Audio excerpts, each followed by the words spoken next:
Welcome along to number 36 in this series of Pixiecasts, and this is certainly for me the closest geographically that I've ever been. This gentleman is just over the county border in Somerset. He's about 15 miles, or if you prefer kilometres, about 25 kilometres away from me as we speak. He is obviously a big Pixies fan. He's also a big Exeter City fan, which makes him extra special. He also likes a wedding present as well, but downside, he supports Manchester United, so we won't talk about that very much. He is Lola. That's not your real name, is it? Introduce yourself, Lola. Well, hi, Andrew. Thanks for that lovely introduction. Yeah, I'm Matt. Lola is my 13-year-old daughter, but that today is my Zoom name. Today, Matthew, I shall be Lola. Yeah, yes. Through the smoky screen. Lovely. How are you doing anyway? Yeah, I'm very well, thank you. Yeah, nice day off in sunny Somerset today. The sun is actually out. I'm quite relaxed and chilled.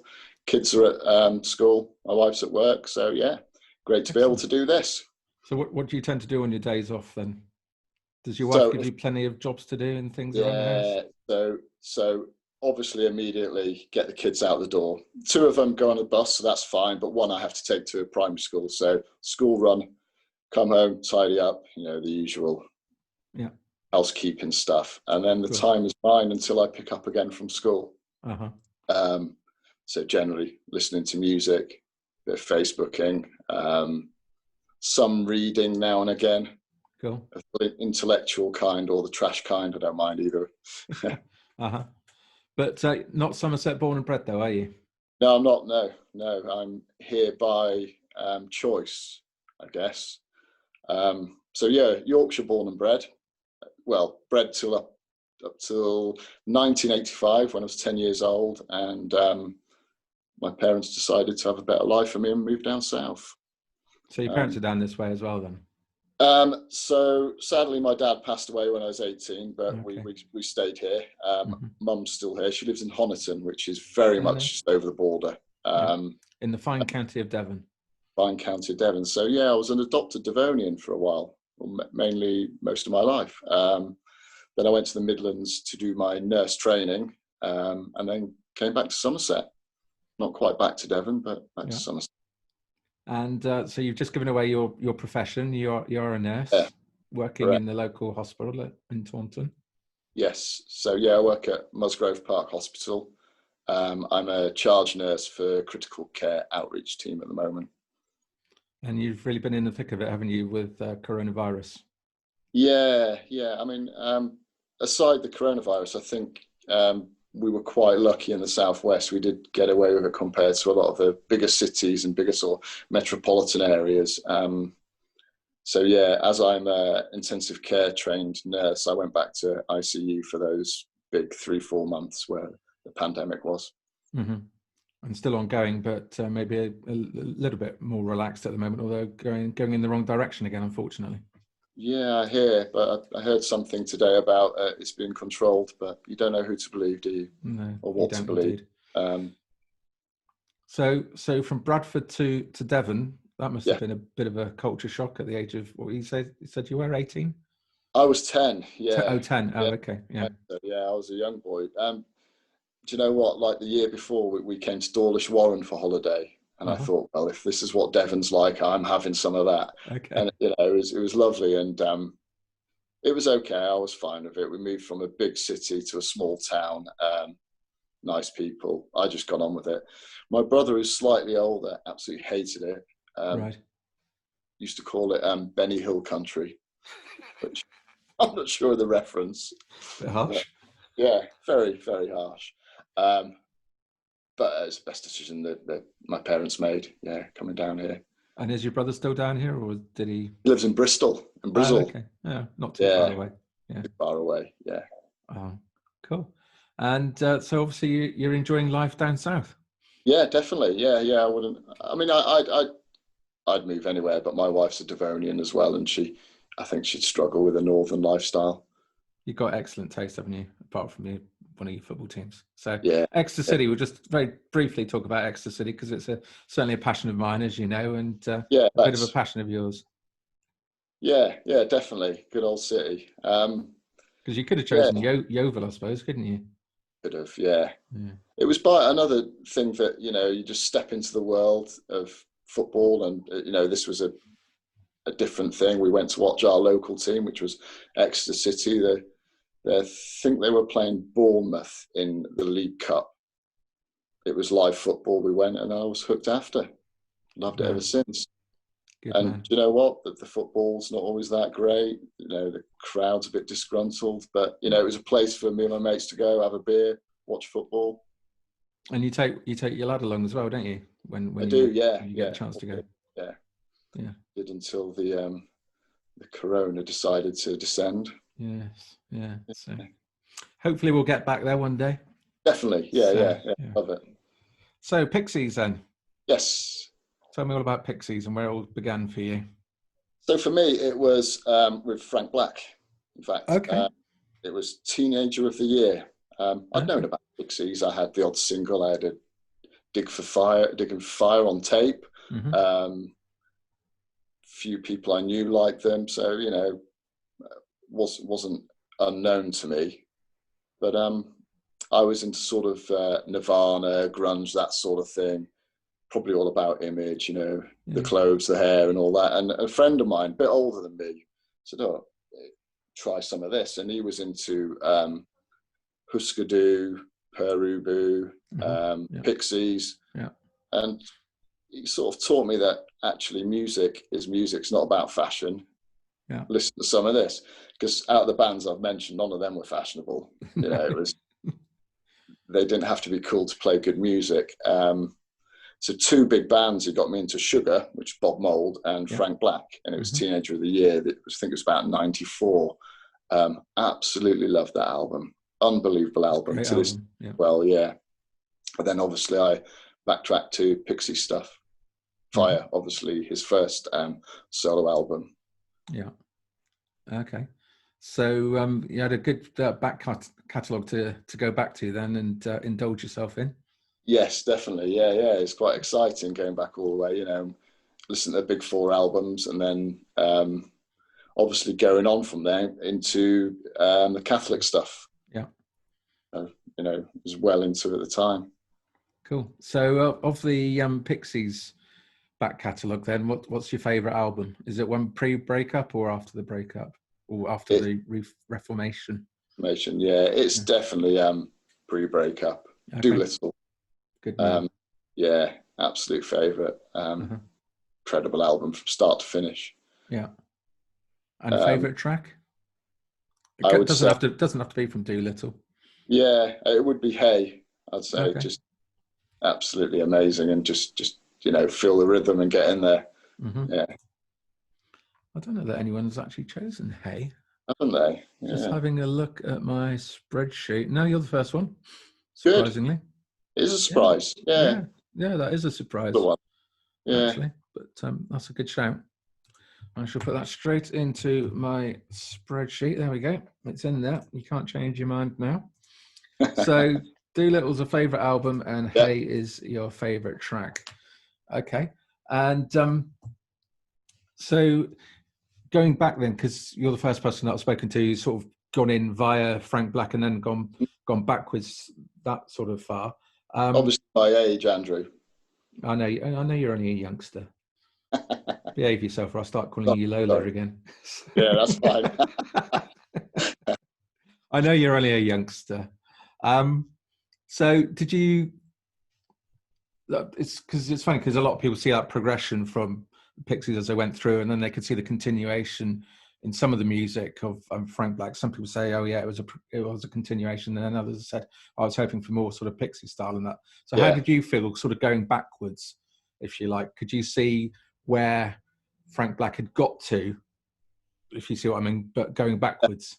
I'm not explaining myself very well, but I know exactly what you mean. So I really, really loved, the fast slow principle, slow fast, whichever way you want to put it, and you definitely hear that in especially Frank Black's first two albums, Frank Black and Teenager of the Year, and then get back to the Pixie stuff. Definitely, it all tied in. Where it went slightly different was obviously with the Catholics. Yeah. but it was Charles' music, and as many of us have said before, the more you listen to it, the more you get it. If you don't get it, you don't get it, but a lot of us do. So I felt I had a lot of, ownership on Frank Black as opposed to Pixies. And that made me a little bit gutted, really, that I wasn't there. Like some of you guys had seen them live, doing their, tours after each album. That'd been incredible. For me, I missed out on that. Yeah.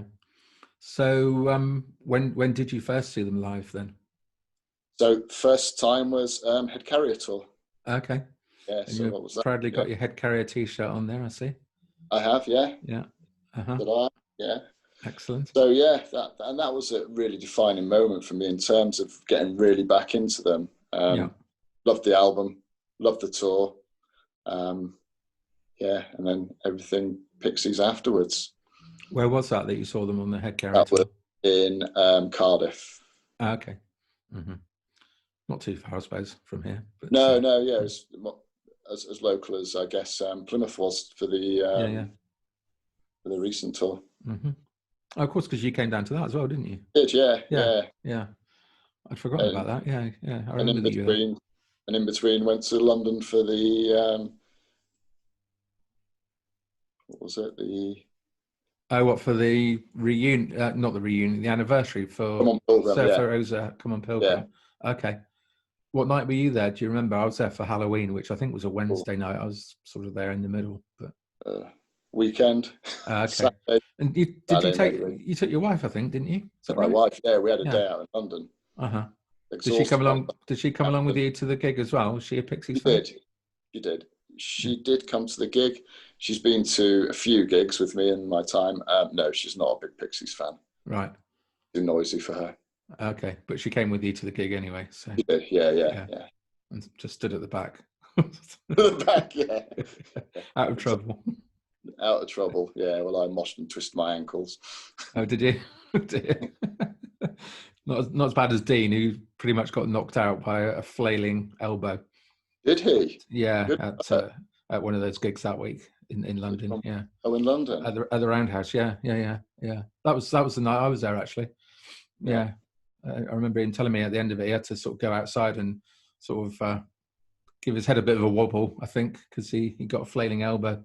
His head. Yeah. So serves him right for getting himself into trouble.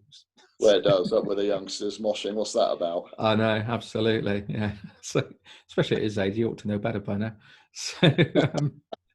So, okay. So you've seen them a few times then. But as you started with Frank Black, what's your favourite Frank Black track? I'd say Los Angeles. Okay. Good track. Yeah. Yeah. There's many, but yeah, Los Angeles really sticks out for me. Obviously, that was on his first album, first single. Yeah. Probably meant to be a Pixies song, perhaps. Quite possibly, yeah. It's got the quiet loud vibe to it, hasn't it? So, yeah. Good. I'm really quite interested about this, though, because obviously you went back to Pixies from Frank Black, and of course they were so heavily influenced by Kim as well. Yeah. I mean, Pixies wouldn't be Pixies without a female bassist. Paz has continued that, and of course we had Kim Shattuck as well temporarily in between. So it's quite interesting, I think, to go back and sort of pick up on that, because it is quite a different sound. Whereas us, who were sort of there at the start, if you like, it just seemed like more of a natural progression. And because we knew Kim had gone off to the Breeders and Charles had gone out on his own kind of thing, there wasn't that sort of expectation. So I'm interested to know how you sort of felt going back to Pixies and sort of suddenly listening to Kim and her being such a sort of focal part of that noise, that sound that they had. Yeah, no, good question. For me, it was just a really talented bassist. It wasn't the fact that she was part or the whole parcel of Pixies. It was just a very good bassist. For me, going back, it was all about Charles, I would say. And then you'd start reading negative stuff about him and about how he was a bit of an egomaniac and so on, and how him and Kim fell out. And actually, it just distracted from the music for me. And, you know, there's two other guys as well. There's Jerry and there's Dave, who are as talented and as equal. So for me, it's not a problem. Kim or no Kim, not a problem. So you're not a no Kim, no deal then? No, no. I didn't even want to say it. Life's too short for that kind of thing. Yeah, of course it is. Yeah. And as I've said several times, that, you know, there wouldn't be Paz if it hadn't been Kim. So this is true. That's a good way of looking at it. Yeah. Having said that, do you like Breeders? Are you a fan of Breeders? Yeah, I do. Yeah, I was really thought their last album was excellent. Yeah, really did. Yeah. Okay, so Frank Black solo career. Then you've given me Los Angeles. What's your favorite album of his? I was quite shocked when I started going into this. It just shows my ignorance, really. I was surprised that there are so many albums. Yeah, you can say are they Frank Black or are they Catholics and that as well. But he's just been so prolific, hasn't he? Even even outside of the Pixies. It's continual, isn't it? And it's just how he still comes up with, you know, genius like that is tremendous, isn't it? How he doesn't repeat himself, how he's still putting out albums that are pretty unique. Yeah, it's incredible. Yeah. So apart from the Head Carrier t-shirt, you got any other t-shirts? Are you big on the t-shirts and posters and things like that? Yeah, not so much the posters, because I guess I've got a tiny little corner of my house where my record player sits and so on. So I doubt I'd be able to do that. That's your space, is it? That's my space, yeah. It's been invaded since lockdown by the kids and schoolwork, dance lessons on Zoom. Hence the Lola Beebee reference. I reckon you're having the dance lessons as well. Yeah, well, you know, I've got some moves. Yeah, that's it. Yeah, hands in pockets and swaying. That's the way to go. So yeah, t-shirts. I've got a few others. This is actually my second Head Carrier one. Okay. What happened to the first one then? It worn out. I liked it that much. Right. Okay. So I've got another Head Carrier, a Planet of Sound. I've got a Death to Pixies, and I think that's it for Pixies. I used to have one of those. That's the only one I've ever had of theirs, is a Death to the Pixies. Is it? Yeah, it's a good one. With the thumb / genitalia. Yeah. But my mum didn't like it. She's like, what have Pixies ever done to you? Yeah. Like, you're far too nice to want to have Death for the Pixies. Exactly, yeah. So, I know lots of people thought it was actually the death of the band, didn't they, when they first brought out? Yeah. I thought it's up already. Yeah, that's right, yeah. So you got a few t-shirts. Okay, cool. And so their work post the breakup, because I guess when you went back, you had all the albums, really, didn't you? Yes. Up until when they reformed. Yes. So Doolittle, obviously, and then Trompe Le Monde. Yeah. And then I guess then they were still Frank Black was still solo. Do you remember when you heard about them reforming and how you felt about that, or did it not really register with you too much at that stage? A small reformation, didn't they, for a period of time with Kim? Yeah. Rubbish with dates, but I think it was around the band Flock time, wasn't it? And they did a Doolittle tour. Yeah. I went into it a little bit then, but not as much as this last one for some reason. Okay. I don't know whether it's a time and place part of my life. I don't know, but yeah. So when Indie Cindy came out, or the two EPs, it was like this is Christmas. So you're pretty happy then. You were sort of very happy, yeah. Although you hadn't grown up with the band, you were happy that they'd reformed. Yeah, definitely. Such talent. And do you know what? Pixies is Pixies for me. Doesn't matter who, where, or when, as long as the bare bones are there. And so what do you think about the stuff since they've reformed? Do you think they've been maintaining the quality? Loving it, absolutely, yeah, I do. Head Carrier is up there in my... I've said it before, you know, behind Doolittle, it's probably one of my most favourite Pixies albums. And probably still is. Yeah. That does interchanges with others, but everyone said that, I think, pretty much. So haven't been disappointed with the new stuff, put it that way. Right, okay. But in between, obviously, you still had the Catholics as well, which you said you're a big fan of the Catholics. So Tell me about Catholics then. So Catholics for me is obviously the first Frank Black and Catholics album, self-titled, was for me wasn't that much different to Cult of Ray. You know, it sort of carried on. I know you're not a fan of that album. It's been documented. It's getting into my psyche now, shall we say? Is it good? So yeah, it should. Yeah. Play it until it does. Okay, thanks. A little warning for you. I've got a hell of a lot of catching up today. So. Yeah. So for me that was brilliant. And then it showed a little bit more of the Catholics, I felt. And you know, band members came and left, and just the quality continued. I would say I definitely would be happy for a Catholics reunion if that ever happened. Or at the expense of the Pixies? It could be a side project, can it? The man's got enough energy. Has he? Yeah, of course he has. Okay. Yeah. No. Okay. And I know there are some drop in, you know, some songs aren't exactly what you'd expect from Charles, you know, very country and western type songs. But even then, when you listen to it more and more, it gets better for me. Okay, yeah, because a lot of people make that reference about saying it's got a sort of a country vibe to it, and that. Yeah, very. I grew up absolutely hating country and western music. I used to call it wangy woo music as a kid. Yeah. And so maybe that's part of the reason why I didn't really sort of continue with his sort of solo work in leading into Catholics and work, but maybe because of that influence. Yeah. Maybe I need to put those prejudices aside and go back and discover that work. So that didn't put you off then, the country element, if you like. No, I mean, I'd probably say Honeycomb's probably the least played of Frank Black stuff for me. I was in my car when I was driving back. Sorry, when I was driving back earlier on today, Honeycomb. I had my Spotify on mix, and I'm going to see if I can find the track. And a track from Honeycomb came up on my Spotify. Let's see if I can find it, because I can't even remember the name of it now.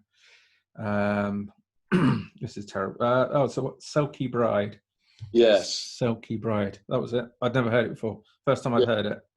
He's referenced that a few times in lyrics, hasn't he? Selkie Bride. Yeah. Must roll off the tongue. Yeah, I literally heard it about an hour ago when I was driving back to do this. Oh, there you go. So there you go. Yeah, so yeah, there definitely is a country influence there, but yeah, it was a nice tune, quite a gentle tune of his, not nothing too loud, certainly in it. But yeah, can do that as well. Yeah. So Honeycomb is that your favourite Catholics album? Would you say? Least, I would say. Yeah. Yeah. Oh, definitely. Least favourite. Okay. Right. Yeah. Actually, it's a Catholics album, isn't it? It's a Frank Black. Is it not? Yeah. See, this is where I get confused. Yeah. Because when you go on YouTube, I was looking on YouTube yesterday because I was thinking, I did a podcast the other day.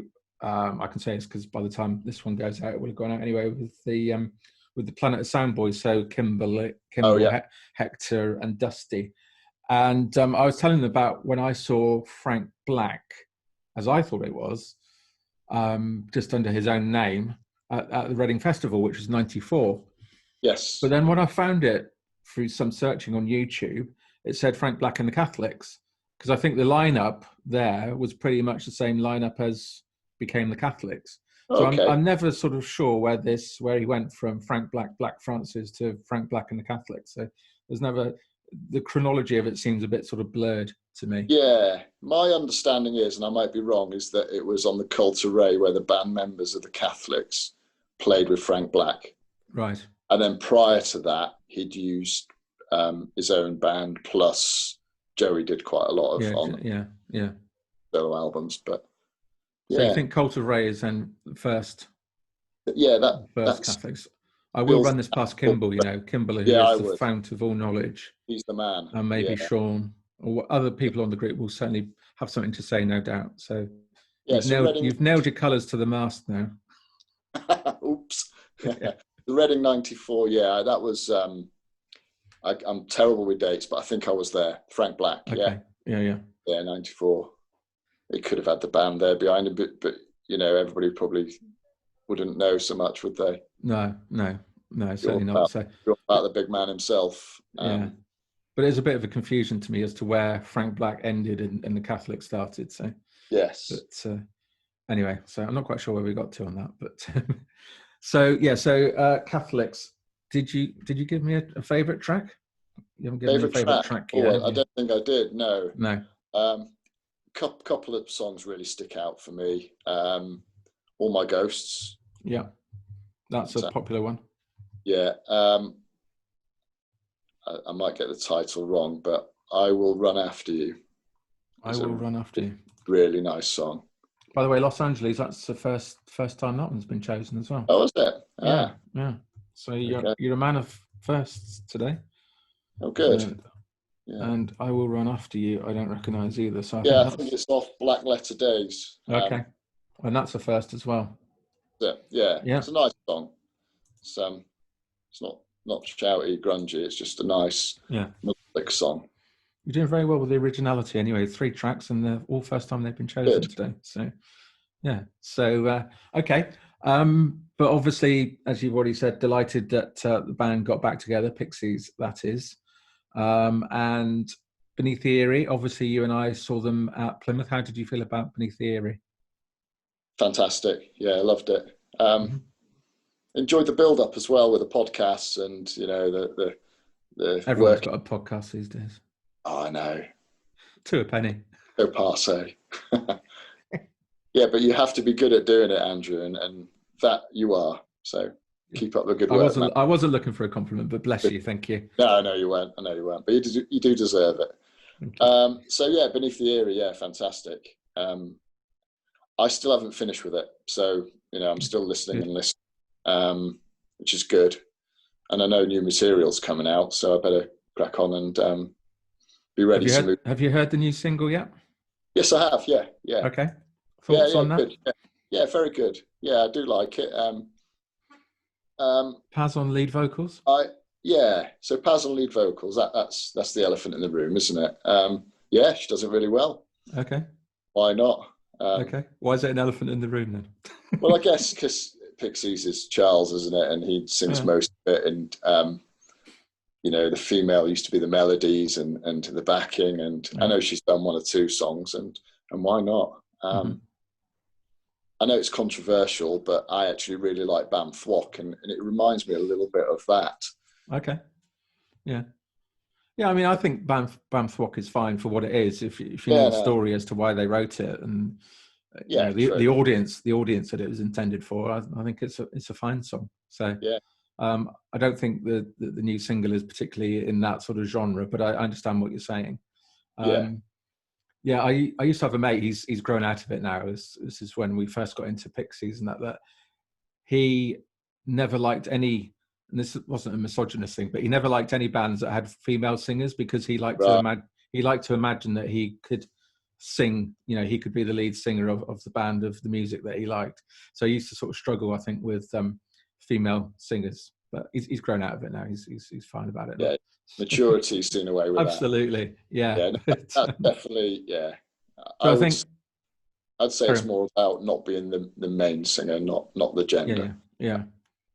But it's still very much a Pixies song, though, isn't it? Definitely, yeah. So he's on fine form, definitely. Yeah, do like that. Yeah. His guitar work is certainly distinctive. It is, yeah. So, how do you see the future of the band then, when they can finally start touring and that again? Hopefully, they've got lots lined up for us, and in lockdown, they've been able to carry on recording. Yeah, that's a really good question. I mean, it's all, they have to carry on, don't they? And they're going to be perhaps the new Rolling Stones. Well, if that's the case, then we've got at least another 20 years or so. Exactly. And why not? Why not? No, absolutely. Still make loud music like that and still love it yourself. You have to carry on, don't you? And at least Charles doesn't do that sort of stomping around the stage like the Stones do, like Mick Jagger does. So he's not going to be putting his hip out, I don't think, anytime soon. No. Yeah, adapt and improvise. Quite right. Yeah. And you think you can see Joey turning into a Keith Richard then, can you? Yeah, why not? Very distinctive. Yeah, that'd be great. Bag hanging out of his mouth and that. He's unkempt hair. He's too cool for that, though, Joey, isn't he? It's a bit too cool, isn't it? Yeah, I can't imagine that, but But why not? I can imagine, though, that Charles is just going to carry on making music for as long as there's breath in his body. Yeah, I agree. What else would he do? Well, exactly. Yeah, and Pixies is the thing at the minute. He has been impulsive in the past, as we all know, so maybe there'll be a change, or he'll do something else. But I'll be there with him, whatever he does do. Excellent, good man. Okay, brilliant. Right, so we have got to that final question. Do you know what the final question is? Have you been watching any of these? I should know, shouldn't I? Yeah, you should know. You know Joe Kirkham, a nursing colleague of yours up in Liverpool? Mental health nurse? Yeah. So I did listen to that. Yeah. So she came up with this question. Originally, it was just for Adam Short. And the question is, you find yourself in the middle of a dream and suddenly you're naked on stage in front of thousands of adoring fans. Which Pixies song are you going to sing for them? Oh, what a belter question. I would probably go for, let me think. Gigantic has been an answer. Yeah, that'd be... The Thing has been an answer. That'd be a lie. That'd be a lie. The Thing has been an answer. The Happening has been an answer. Happening, I was thinking The Happening. Bam Thwok has been an answer. Has it? Yes. Don't say any more. I need to think. Okay. I will go with Talent. Good choice. Yeah, and I'll leave that up to the audience to decide. Oh, really? Will you indeed? They might ask you back for an encore. What will you do then? Oh, God, yeah, now we're talking. On that tantalising prospect for some, maybe not myself, but for some. No, quite right. I will say thank you very much for your time, Mr. Lola B, otherwise known as Matt. My pleasure, Andrew. Thank you. It's great to see you, mate. And hopefully it won't be long before we're back at the park and we can have a proper beer and talk about Pixies and football. Look forward to it. All right. You take care, mate. Carry on with the good work as well. Cheers. All right. Bye. Cheers, buddy. Bye.